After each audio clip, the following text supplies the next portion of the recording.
Hello, my name is Elizabeth Mishoe, and I'm a nurse practitioner student at Auburn University. Today I'm going to be talking to you about the drug class nitrates.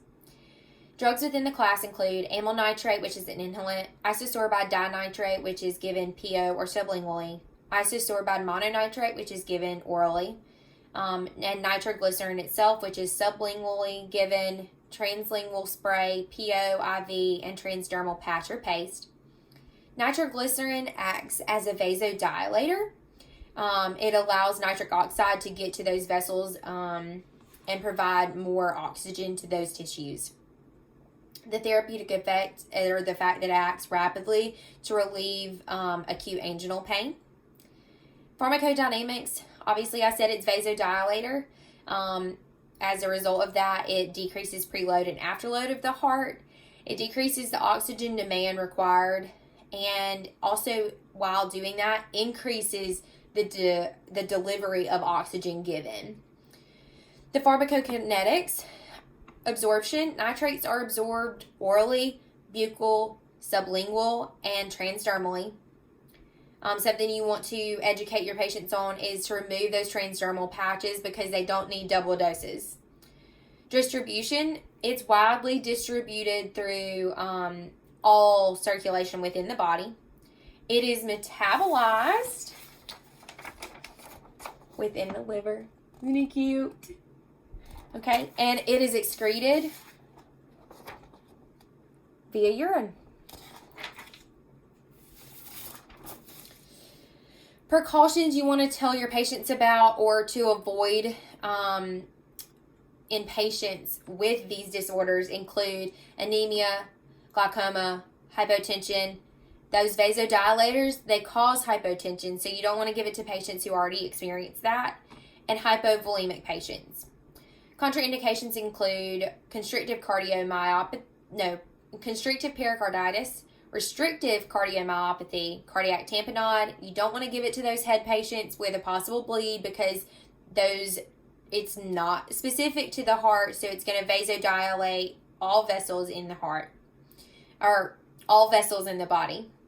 Hypersensitivity, severe anemia. It's a pregnancy category C for all of them except amyl nitrate, which is a pregnancy category X. Adverse effects, the most common is a severe headache. I'm a cardiac nurse currently, and I literally never have a patient not complain of a headache when either given the paste or a sublingual. So that's something you want to teach your patients about. And they can use Tylenol in order to help with those headaches as well. Orthostatic hypotension, which can cause a possible syncopal episode, and tachycardia. Drug interactions, you don't want to give it with other hypotensive causing drugs such as beta blockers, cardiac channel blockers, sedative medications, or pain medicines because those can also drop your blood pressure. Anticholinergic meds may decrease the absorption of sublingual and buccal routes of nitroglycerin. Aspirin may potentiate the action. Nitrates may decrease the effects of heparin as well. It is clinically used to treat chest pain, or the three types of angina, which include chronic stable angina, unstable angina, and presmental angina. Rational drug selection, sublingual nitro acts rapidly. You want to use it for those acute attacks, so that's a good at-home thing for patients who have had a previous MI to give them. You just want to educate them not to use more than 3 within a 15-minute time frame because you split them up into 5-minute time frames. It is cost-effective. It doesn't last that long. Transdermal, it's easy to use. You just want to tell them, like I said, to take those patches off. Oral nitro, sustained release, which isn't used for acute attacks, but it can be used to treat that chronic stable angina. There's no specific monitoring for this.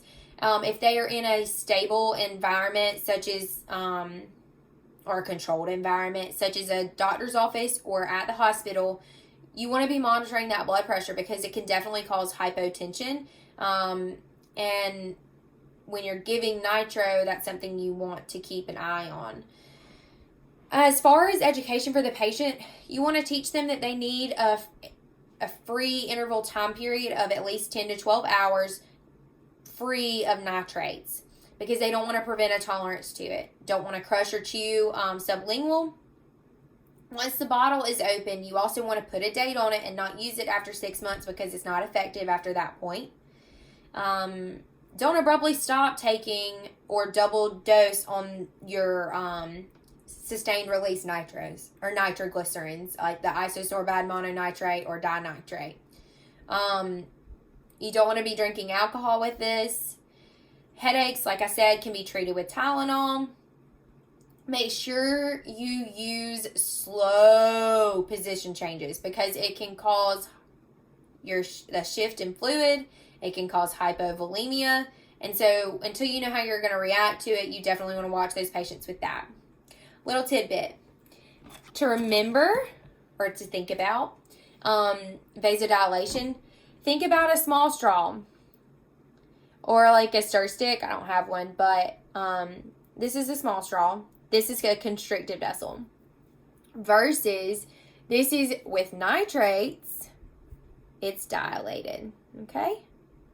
So kind of remember that. Key things, key takeaways. They're going to have a headache more than likely. Tell them to take Tylenol. It's a vasodilator, so those vessels widen out to help get oxygen to the heart and to those tissues that are suffering, especially within an acute attack.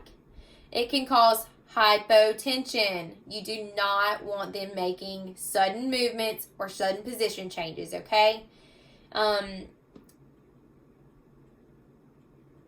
That's pretty much it. I think that those are my main takeaways as far as using nitrates. You don't want to use it on a head bleed. Remember that. Thanks.